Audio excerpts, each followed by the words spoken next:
So you have teachers that come to work every day, and their job is to share information and teach you all. Um, and my job is to write and illustrate picture books. Now, I work with people in New York City, really big, famous city with big buildings, and these people wear suits and ties, and they are working at publishers, big New York City publishers. I work with an editor who's a little bit like a teacher, and I work with an art director who helps sees my art and guides me and designs my books. And they are all up in New York City, Brooklyn, the Bronx, Queens. But guess who they call sometimes when they need art? They call me here in Ohio. So I want you all to know that I am just like you all. I live here in Ohio, but I work with people in New York, and it's because they need us. They need you and me to make art for books or publishing or whatever they're doing up in the big city. So, New York and Los Angeles, where they make movies, they need you and me. They need our talents. Just because you live in New York doesn't mean you're any more talented than somebody that lives right here in Ohio. So, this is one of my new books. I want to share a little bit about it. It's called Someone Builds a Dream. Now, this is an example of a book that was written by someone else. And I won't read the whole story, but it opens like this: An architect. Now, this was written, by the way, by a woman named Lisa Wheeler. She's the author of Someone Builds the Dream. I am the illustrator. Um, she lives in Michigan. An architect creates a space. She'll draw, redraw, measure, and trace a woodsy, warm, and peaceful place. But someone works to guide the saws, plane the logs, lead the team. Someone needs to pound the nails. Someone has to build the dream. Okay, that's the opening of Lisa Wheeler's poetic reverie about dreams and engineering and architects, but also the people that make those dreams come to life, the skilled laborers. And here's the cover of the book. But before it was a book, Lisa Wheeler spent a lot of time writing this story. And then it was handed off to the illustrator, me. This is what the manuscript looks like. This is what I got in my email when I decided to illustrate Someone Builds the Dream.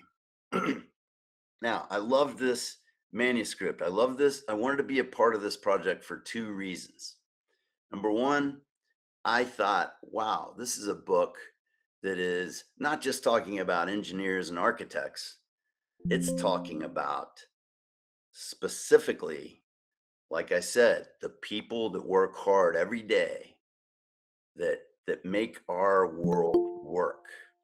And our world work, and I mean like the plumbing, the electric, the welding.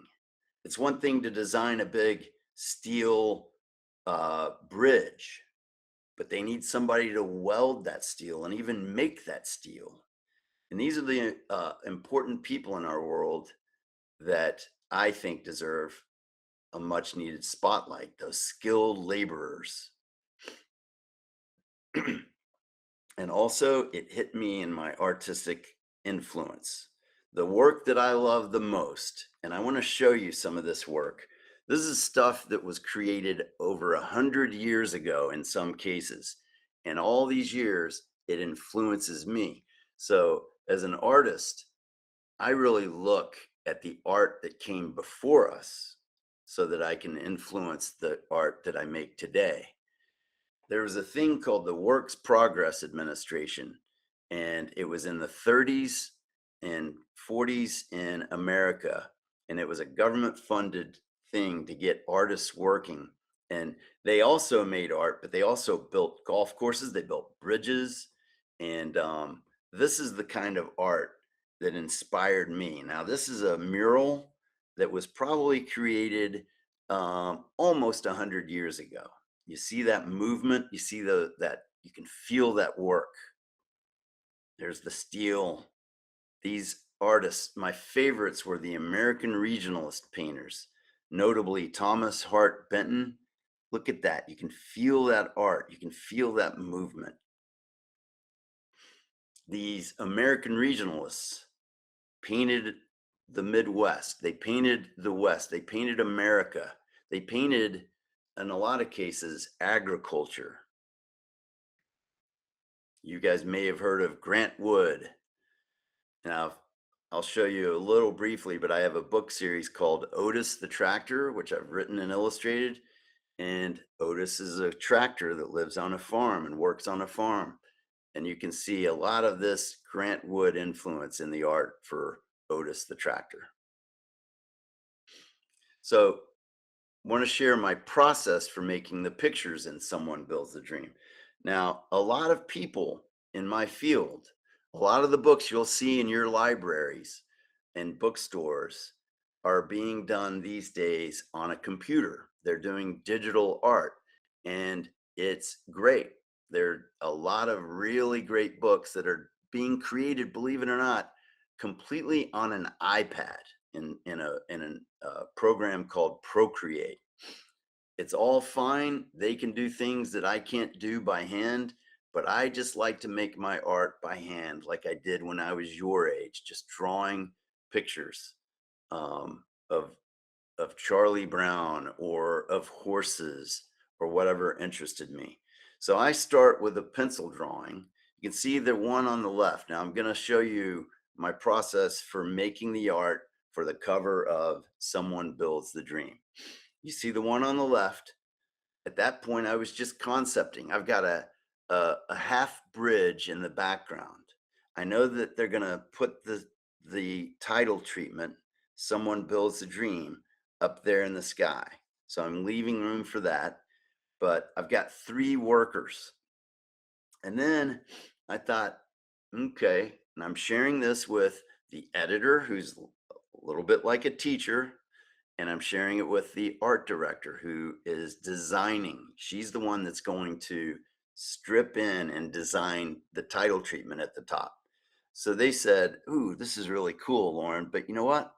Maybe you turn them around and they're looking at the final bridge. I said, okay. And maybe we zoom in on the figures so they're more powerful. So I said, okay. I did the one on the right. And then we decided, you know what? We like that figure that is central in that. Let's just have one figure. It'll be more dynamic. And instead of standing on the tractor equipment there, let's put her on the ground. See that one on the right? She's just standing, but the bridge is finished. We still have sort of the pose, but we've moved her over. And then my art director, the designer of the book, stripped in the words, Someone Builds a Dream. You can even see in this practice, Lisa Wheeler and Loren Long, the author and the illustrator. So working traditionally with physical art on illustration board, just like paper, I take that sketch and I blow it up and simply transfer it down onto my surface. It's a little bit bigger than the actual book you'll see. And then I'm working with acrylic paints, very thin, almost like watercolor. You can see here, I'm just blocking in shapes with my paintbrush. I've gotten my sky finished there on the left. And then I flapped down that original drawing and with carbon paper traced down the line drawing of the figure.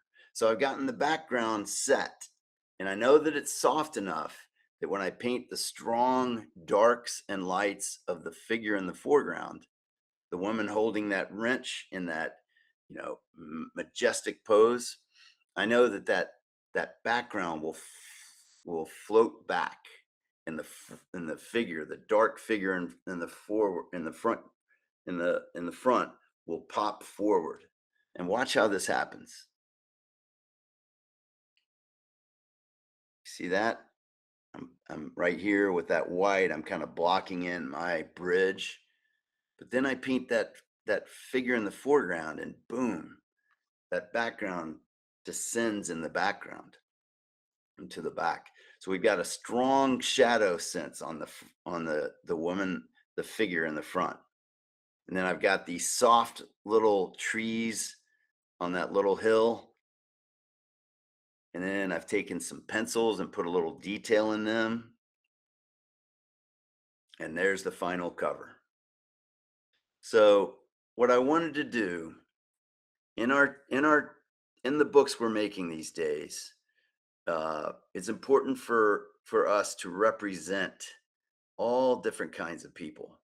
If you look around your schools, you see so many different types of people, and we think that's important because we want everybody to feel included. We want everybody to see themselves potentially in our books. But there's also another kind of representation, and that is what people do for a living. So I wanted you all to see not only what you could be in your future, but I wanted you to see maybe your grandparent or an uncle or a neighbor or your mom or dad in the pages of Someone Builds a Dream. I wanted you to see the dignity of all labor in this book. Now, I'm the illustrator. So Lisa Wheeler has taken those words and she's given me a format to do that. But I have to carry the load myself and I have to show it.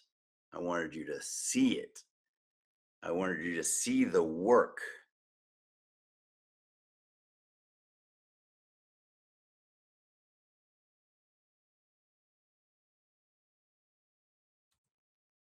Let's see here.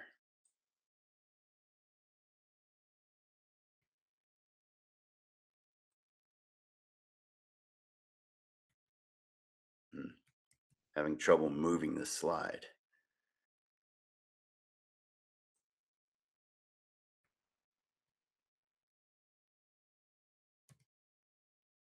Hmm.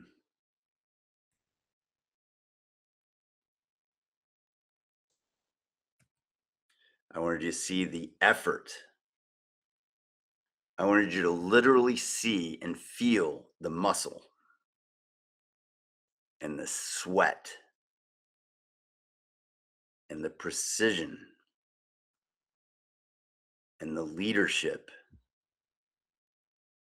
and the artistry and the teamwork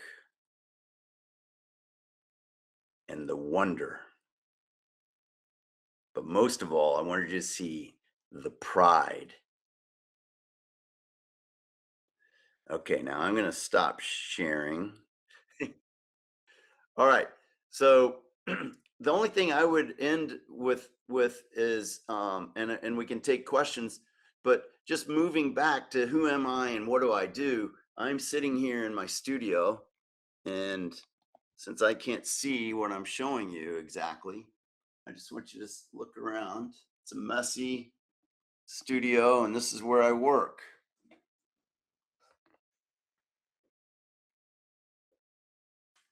And I'm at my house in, like I said, Southwest Ohio, down here in Cincinnati.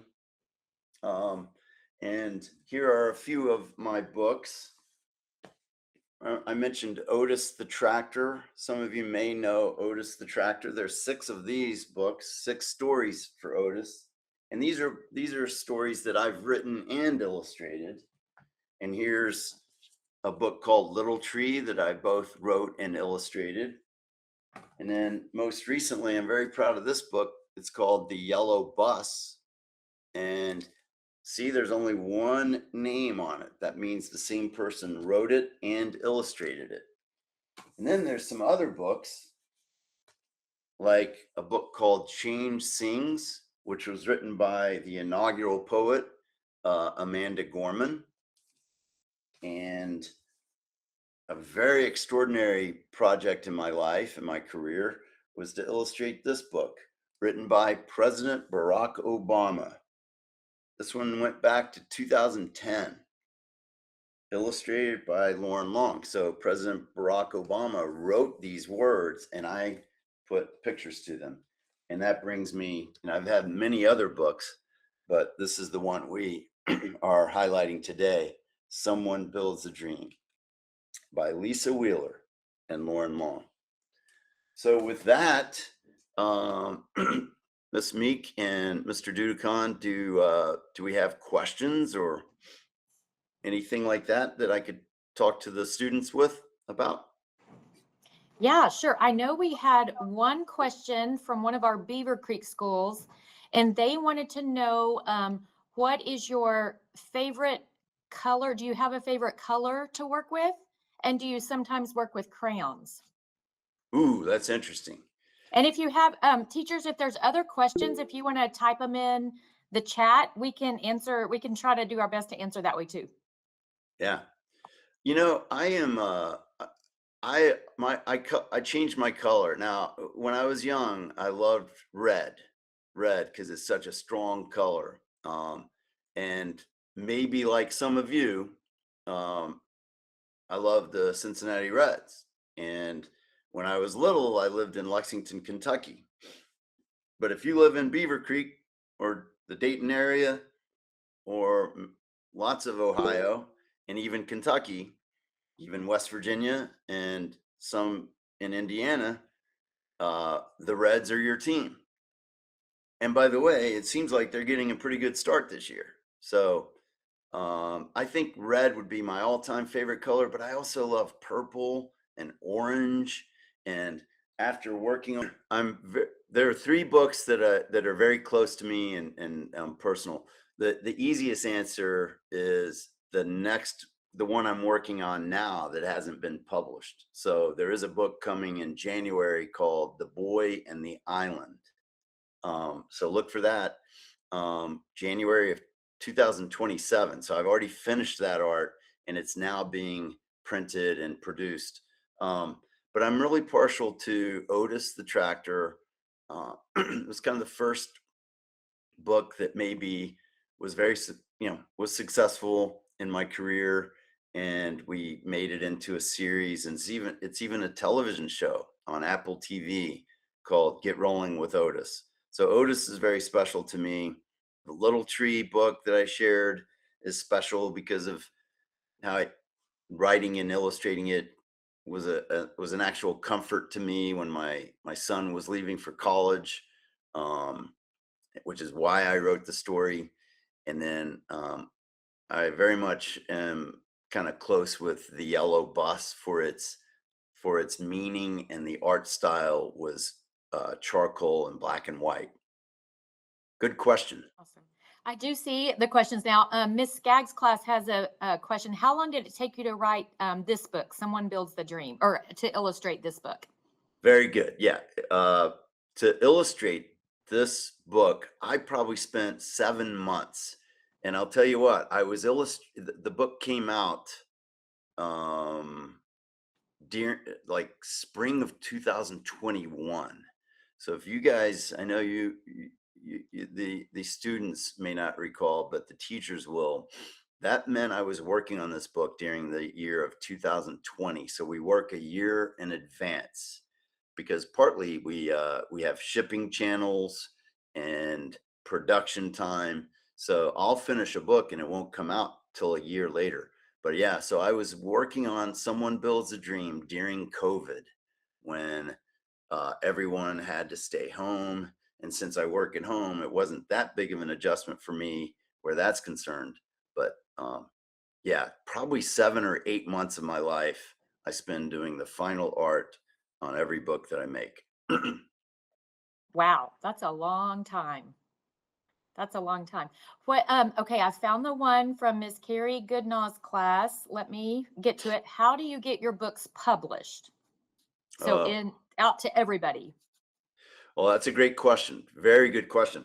And like I said when I was talking in my presentation, I live here in Ohio, but the major publishers, the biggest ones, are mostly in New York. We have publishers all across the country, but the ones I work with and many of the books you'll see in bookstores and libraries are produced or are published with the New York publishers. Um, so I have something called a literary agent who represents my work and helps me um, connect with publishers.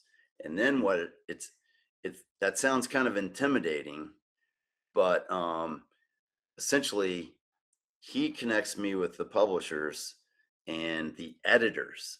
So the editor is usually managing an imprint at a big publisher like Macmillan or Simon and Schuster or Harper Collins or Penguin Random House, and then we work uh, virtually, like we'll have Zoom calls or like this Google Meet calls, and we'll discuss um, a story that I've written or the art that I'm working on for the story. And so it's very much me sitting here working on it, but connecting with the people then that can take that art and uh, have a contract for a book deal. And then it's a matter of just like you're working with your teachers or your fellow students making the art, but then somebody takes it and prints it and publishes it and then distributes it all across the country. That's a bunch of technical stuff, but um, the easiest answer is you have a personal relationship with these people, even though there are those steps to get published. I Wow, hope that that's answers fascinating. Yeah, I hope that answers your question a little bit. I think so. I know we have some, we're going to stay on for a few more questions, but I know we have some that had to get off around 10. Mhm. So before we'll stay on, teachers, if you want to stay on with us. But we did want to thank Mr. Long. He really did this out of the goodness of his heart, just to share a bit about his life and a really neat opportunity that might be for students one day. So we thank him so much. Um, Well, and then we also want to tell the students that one day when you're in high school, I know that seems like a long time away, but some of those jobs that you see in Mr. Long's book are jobs that you could actually go to the Greene County Career Center and learn how to do when you're in high school. So there are opportunities for you one day when you're a little bit older. So we just always want to tell our students, we call it planting seeds right now, Mr. Long. So, oh, great. um, and we even have, Mr. Long spoke about a program that you can go on the computer and make drawings and pictures. And we have a program at our school that does that. So some of these students may be in there one day. But So cool. but yeah, but we'll stay on. Mr. Dadikin, do you see another question we could answer? First question's an easy one. Do you have a dog or have you ever had a dog? Oh, that's from Miss Goodall's class. Miss Goodall. I definitely have a dog. His name's Charlie, and usually he's in my studio, but I do not see him. Um, if any of the teachers want to go to my social media, I'm on Instagram or whatever, and I post a lot of pictures of Charlie, my dog, and he has a lot to do with my art. We adopted him during COVID. We had lost our beloved other dogs right before COVID, and we adopted Charlie, and he's a crazy hound dog, and he has a lot to do with um, me coming up with the idea for the yellow bus. And teachers, if you are interested, you could go to, and I don't know if you could share something from YouTube, but if you Google Loren Long, the yellow bus creation, making of the yellow bus. There's a short 3-minute video on YouTube about that, and you'll see Charlie. And also on the pages of Someone Builds the Dream, Lisa Wheeler, when she was writing it, creatively came up with the idea that she was going to highlight writers and illustrators. And there's a scene I did, as sort of a self-portrait of me in my studio, and Charlie Charlie is behind me doing his thing, howling to get me to go give him a walk. And you also see Lisa Wheeler in her office writing, and her dog Frankie is in the picture. I noticed something in your book, Mr. Long, that on one of the pages, it looks like that it might be a drawing of yourself drawing the book. Yes. Yes. And that's the one, Miss Meek, that I'm referring to there. That's so good. Yeah. It is kind of like a self-portrait somewhat of me and my dog Charlie. I think it looks like you. Yeah, I think it looks Yeah. like you. Thank you. Um, let's see. What was your, did you already say this? One of the questions was what from Miss Warner's class, what was your very first book? Did you say that? I didn't, but it's a book called I Dream of Trains. And it was all the way back. It's about 20. So I've been doing this about 23 years. And that book came out, I Dream of Trains, written by the way, a woman named Angela Johnson, who is also an Ohioan. She lived in Kent, Ohio. Now, that was my first picture book, and I fell in love with the craft of storytelling through art. At that time, I never dreamed I would write anything, but after about 5 years of illustrating other people's stories, I had some ideas of my own, and I started becoming a writer.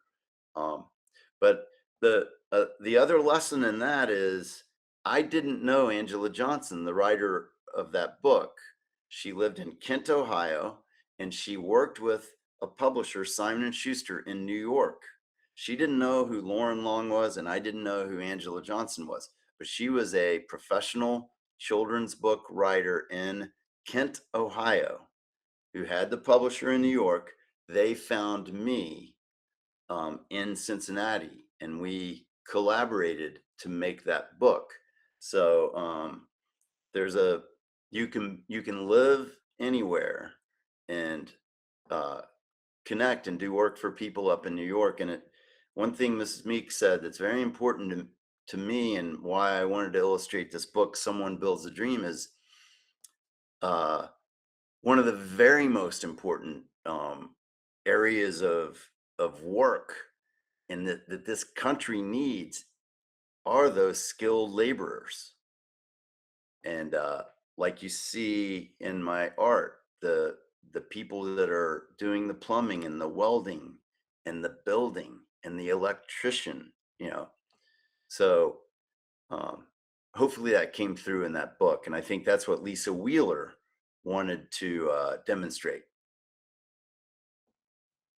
That's great. Well, that's why we picked the book because we love how it related to our school and the opportunities for students. So I love that you did that.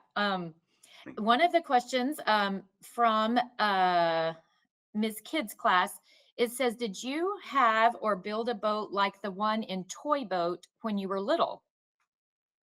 Oh wow, what a great question. Well, thank you for referring to Toy Boat. That was also one of my earlier books. The answer to that is I didn't build one exactly like that, but what we did in down in Lexington, Kentucky, is after a big rain, we had, like, gutters along the road, and they would really be the rain would just really be flying through there. And we would get little paper, make little paper out of newspaper, little paper boats. And we would watch those, my brothers and I, we would watch those go around down the street. And it was a lot of fun. So yeah, I really related. And that's another example. That book, Toy Boat, was written by Randall DeSev. And I'd never met Randall until after the book was published. And guess what? Randall DeSev is actually a woman. Um, the whole time I was illustrating the book, I thought it, Randall must be a male, but she's a female. And I got to meet her afterwards. And so sometimes in picture books, when they're written by someone and illustrated by someone else, the two don't necessarily know each other. That's fascinating. This is a good question.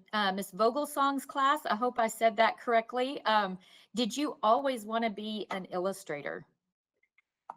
That's a great question. The answer is I didn't know what an illustrator was when I was little. So when I was your student's age, I mostly did art for fun, and I just enjoyed it, and it stayed with me. So like I got to middle school or down in Lexington in the 70s, or yeah, 70s, we called it junior high school. It was 7, 8, 9, and then high school was 10, 11, 12. So when I was in elementary school, I just drew for fun. I love drawing everything. I would look at the newspaper and find Snoopy. I liked Charlie Brown, and I would just copy. I would try to look at the famous Snoopy, and then I would, on my own piece of paper, I would just copy Snoopy. And I loved horses and I loved sports.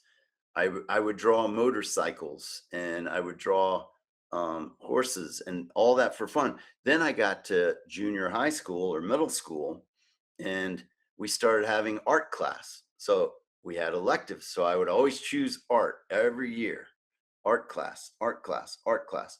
And then I went to high school, and I still didn't know what an illustrator was, but I started taking all the art classes. Went to college at the University of Kentucky and majored in a bunch of different things like business, communications. I really was not sure, but I took all the art classes, and I took a class where the art teacher kept calling me an illustrator. And I finally asked him, "Why do you call me an illustrator?" And he explained to me what an illustrator was, and he started showing me all the magazines and books and posters and things that illustrators in our society make as artists that communicate things like tell stories in books. So that made it, so that was a long answer, but the answer is not until I had that one teacher in college that said, "You're an illustrator." And I'll never forget that, because all of a sudden I was like, wow, I think he's right. That's what I love to do. That's amazing. I think teachers are definitely heroes. Don't you agree? I agree 100%. And I not only had special teachers in college, but my high school art teacher and my junior high school art teacher definitely encouraged me. Um, and they're very giving souls. They're in service of us, which we're so lucky to have. That is awesome. Do we probably have time for one or two more questions, Mr. Dowdican? I've got. All right, from the previous classroom, do you like to play music in your studio while you work? Ooh, that's a great question. All right, so the answer is yes, especially when I'm trying to write something or rewrite something. Um, Sometimes, and I'll put on music, like I'll put on my playlist, right? Songs that I loved over the years. Um, and if I'm a little bit anxious, I'll put on a little classical music. And I'm not a classical music buff, but it just is soothing when I'm trying to think. But when I do the art, which is also a thinking game, um, sometimes I will listen to books. Um, and it's a great way to read books um, that would take you 20 something hours that you may not have. If I'm working on the final art, then it's kind of cruise control. And there are moments where you still have to you're making decisions the whole time, but you can kind of digest something else while you're doing that. So great question. And from Miss Goodall's class has a question. You told us a lot about being an illustrator. Why did you want to be an author? Such a great question. I thought I would only illustrate other people's stories because I thought I'm not a writer, I'm not an author, that I wasn't a great student. I excelled in things like art, but I wasn't the greatest reader. As a really young kid, I I read now, even listen to books now. But when I was little, I think it might have had a little bit of an attention thing. I felt really antsy when I had to read something and it felt like work. That's why when I would have a sheet of paper to draw, it felt like play. But I loved stories. I loved when somebody read me a story. I loved television and movies because of the stories. So once I started illustrating other people's books, I started realizing I have ideas and I am a storyteller. So I started having ideas, and the best way sometimes to soothe, it's almost therapeutic. If you have an idea or something that matters to you, write about it, you know. Like Little Tree, my son was going off to college and it was making me kind of sad and anxious, so I wrote the story, wrote down ideas of how I was feeling, and it ended up developing into the book Little Tree.